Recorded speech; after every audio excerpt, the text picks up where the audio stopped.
प्रशांत किशोर इस कोशिश में लगे हुए हैं कि बिहार में जनता को साधा जाए। आप देखिए लगातार जन स्वराज यात्रा के जरिए जितने भी बिहार के लोग हैं उनको अपनी तरफ आकर्षित करने के लिए अभियान के तहत एक यात्रा पूरे बिहार में निकालते हुए नजर आए थे, जहां उनका मकसद किसी पार्टी को समर्थन नहीं देना था, बल्कि उनका मकसद कहीं ना कहीं अपनी पार्टी का विस्तार।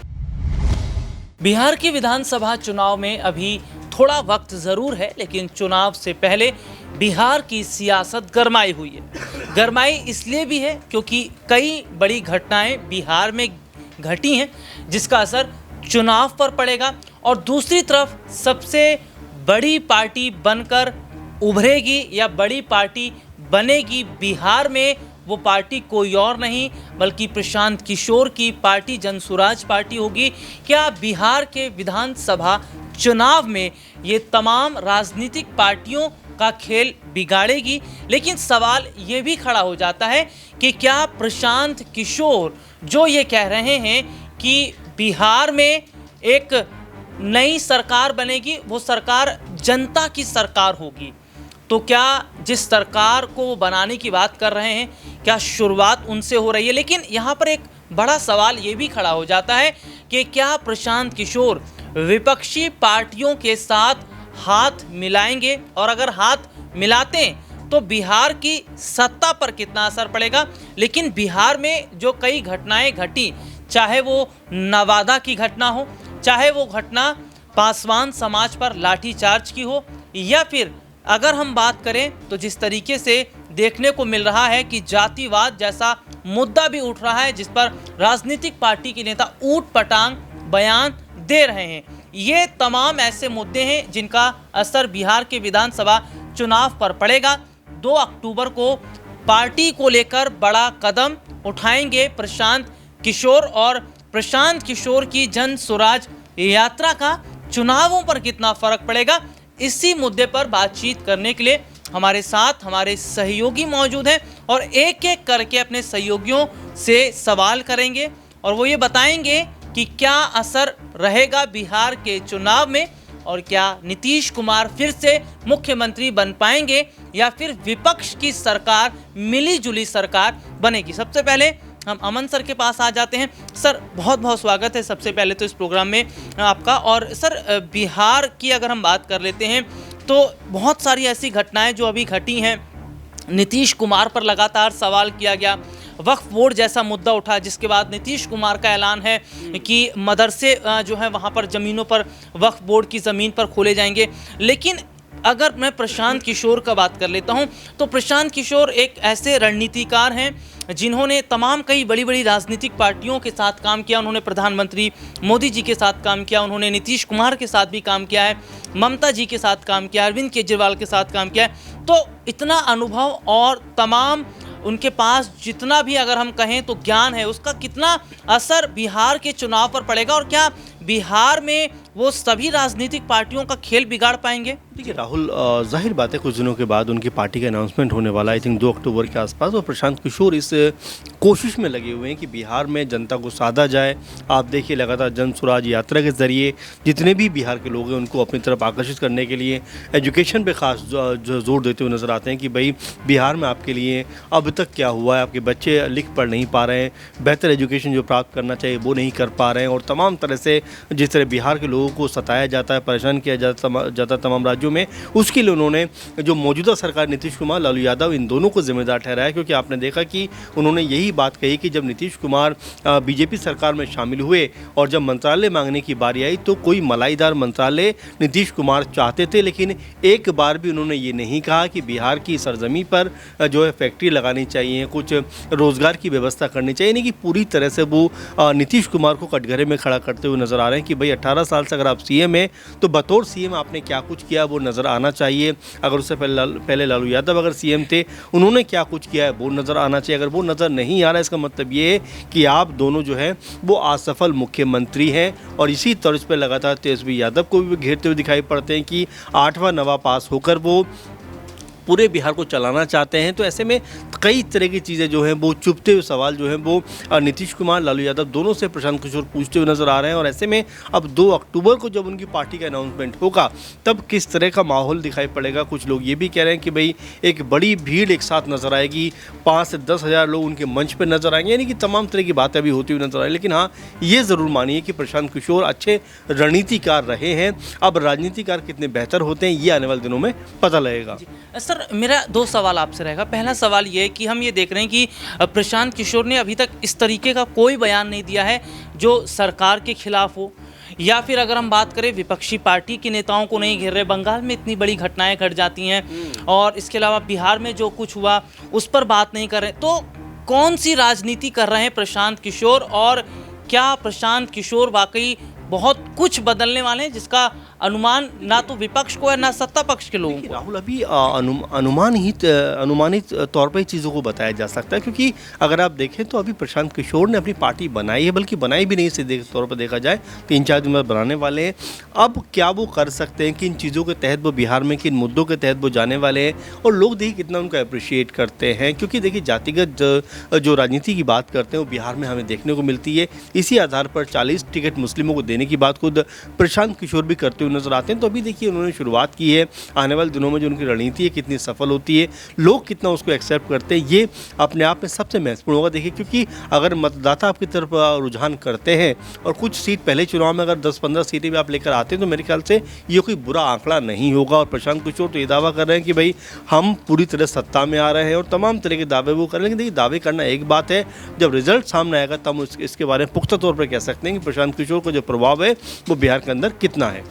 बहुत बहुत शुक्रिया सर आपका। और देखिए, सर ने बारीकी से ये बताया कि जब चुनाव के नतीजे आ जाएंगे उसके बाद पता चलेगा कि प्रशांत किशोर ने क्या वाकई बिहार के चुनाव को पलटने का जो काम है वो पूरा किया, या फिर सीधे तौर पर अगर कहें तो विपक्षी पार्टियों के साथ मिलकर तो कहीं सरकार बना नहीं सकते। देखिए, एक सबसे बड़ा सवाल मेरा ये भी रहेगा नाज़मीन, बिहार की अगर हम बात कर रहे हैं तो प्रशांत किशोर एक बड़े चेहरे के तौर पर नज़र आ रहे हैं। तो क्या प्रशांत किशोर तमाम विपक्षी पार्टियों का खेल बिगाड़ पाएंगे? हालांकि वो ये कह रहे हैं कि मैं मुख्यमंत्री नहीं बनूंगा, या फिर पहले उन्हें लग गया है कि उनकी पार्टी का उतना बड़ा प्रभाव नहीं रहेगा बिहार में, इसलिए बहुत सधी हुई और नपी तुली राजनीति वो कर रहे हैं।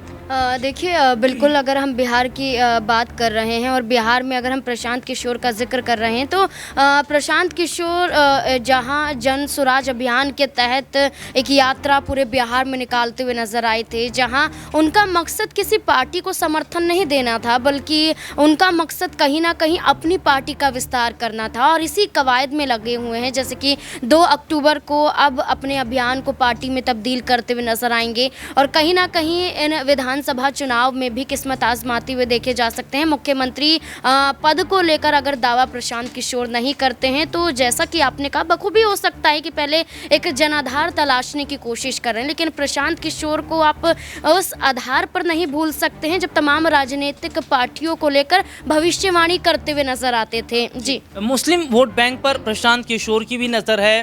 तेजस्वी यादव भी हम देख रहे हैं कि उन्होंने मुस्लिम कार्ड खेला है, और नीतीश कुमार ने बहुत बड़ा फैसला किया कि वक्फ की ज़मीन पर मदरसा।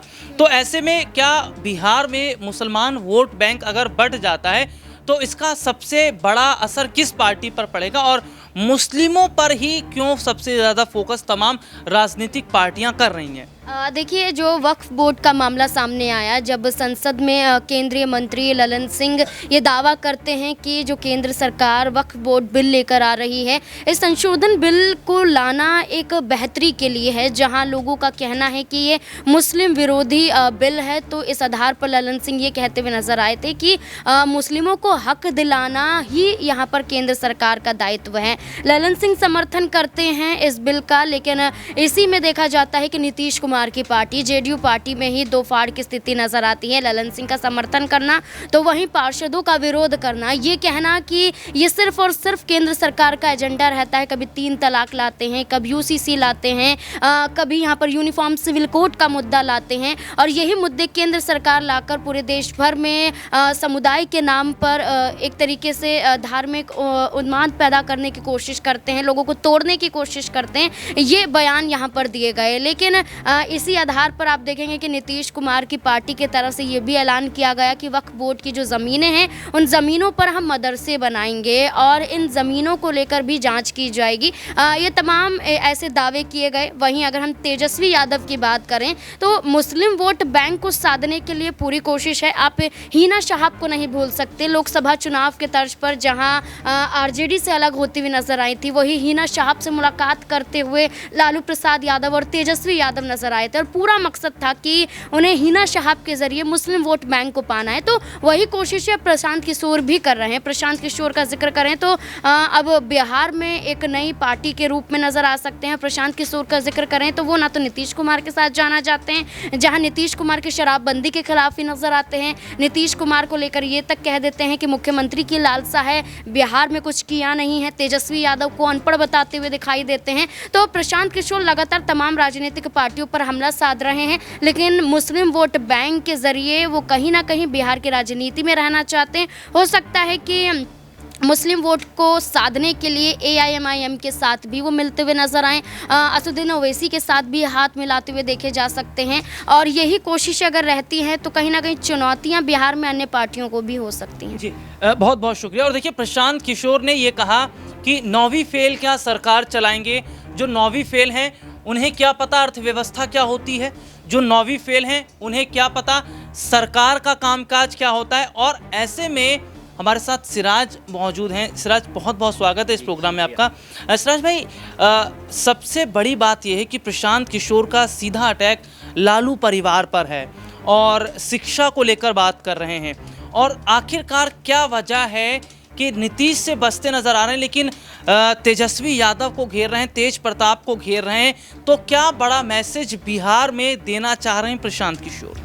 जी देखिए, प्रशांत किशोर इस बात को बखूबी समझते हैं कि नीतीश कुमार अगर NDA के साथ गए हैं तो जाहिर सी बात है कि उनके साथ जो है मुस्लिम वोट बैंक नहीं जाएगा। और देखिए, जिस भी पार्टी का गठबंधन अगर कह सकते हैं भारतीय जनता पार्टी के साथ रहता है तो मुस्लिम वोट बैंक कहीं ना कहीं छिटकता हुआ नजर आता है। और यही जो रंग है इस बात को बखूबी प्रशांत किशोर समझ रहे हैं और इसीलिए वो बेहतर ढंग से तरीके से देख रहे हैं कि कहीं ना कहीं जो RJD है उसके साथ मुस्लिम वोट बैंक है, दलित वोट बैंक है, तभी वो निशाना साध रहे हैं ताकि जो मुस्लिमों की हिमायती करने का दावा RJD करती है वो वोट बैंक कहीं ना कहीं प्रशांत किशोर अपनी तरफ खींचना चाहते हैं। और देखिए, मुस्लिम वोट बैंक कहीं ना कहीं मुझे लगता है कि किसी भी चुनाव में, खास तौर पर उत्तर भारत के कई राज्यों में, ये एक बड़ा फैक्टर ज़रूर होता है। और देखिए, RJD जिस तरीके से एक कह सकते हैं सत्ता में वापसी की सपने देख रही है और लगातार तमाम तरह की कोशिशें की जा रही हैं और लालू यादव का नाम भी तेजस्वी यादव के साथ है, तो ये तमाम फैक्टर्स हैं जिसके आधार पर कहीं ना कहीं उनकी बढ़ोतरी देखने को मिल रही है। और माना जा रहा है कि युवा चेहरा है, आने वाले समय में जो है बिहार का मुख्यमंत्री भी बन सकता है। इसीलिए प्रशांत किशोर इस बात को बखूबी समझते हैं। देखिए, नीतीश कुमार की जो राजनीति का दौर है वो लगभग अब कह सकते हैं समाप्ति की ओर बढ़ चला है, लेकिन अब लालू यादव के बाद तेजस्वी यादव ने RJD की कमांड जो है वो आगे बढ़ाते हुए नजर आएंगे। और यही बात प्रशांत किशोर समझते हैं कि भविष्य में जो कह सकते हैं कि मुकाबला होगा वो सीधे तौर पर तेजस्वी यादव से होगा। इसीलिए सिरे से वो खारिज करते हुए नजर आते हैं। वो कहते हैं कि देखिए, हमारा मुकाबला RJD से है ही नहीं, हमारा मुकाबला तेजस्वी यादव से है ही नहीं, मेरा मुकाबला तो जो सत्ता में बैठे लोग हैं उनसे है, मेरा मुकाबला नीतीश कुमार से है, BJP से है। तो कहीं ना कहीं जिस तरीके से जनता को वो अपनी बातों में उलझाते हैं और जिस तरीके से वो बयानबाजी करते हैं, इससे साफ जाहिर होता है कि वो RJD को कुछ समझते ही नहीं है। उनके बयानों में झलकता है, लेकिन बखूबी इस बात को वो समझते हैं कि आने वाले समय में उनका मुकाबला RJD से ही होना है। बहुत बहुत शुक्रिया। और उनका मुकाबला आने वाले समय में RJD के साथ होना है। लेकिन एक सबसे बड़ी बात यह है कि एक यात्रा कुछ समय पहले निकाली गई थी, भारत जोड़ो यात्रा। उस यात्रा का असर चुनाव पर देखने को मिला था, लेकिन क्या जन स्वराज यात्रा का असर भी बिहार के विधानसभा चुनाव पर देखने को मिलेगा? और प्रशांत किशोर ही हैं जो बिहार की राजनीति को उलट पुलट कर रख देंगे। इस मुद्दे पर आपकी क्या राय है, कमेंट करके ज़रूर बताइएगा। फिलहाल आज के इस प्रोग्राम में इतना ही। देश और दुनिया से जुड़ी तमाम बड़ी खबरों को देखने के लिए बने रहिए हमारे चैनल Next 9 पॉलिटिकल बाइट।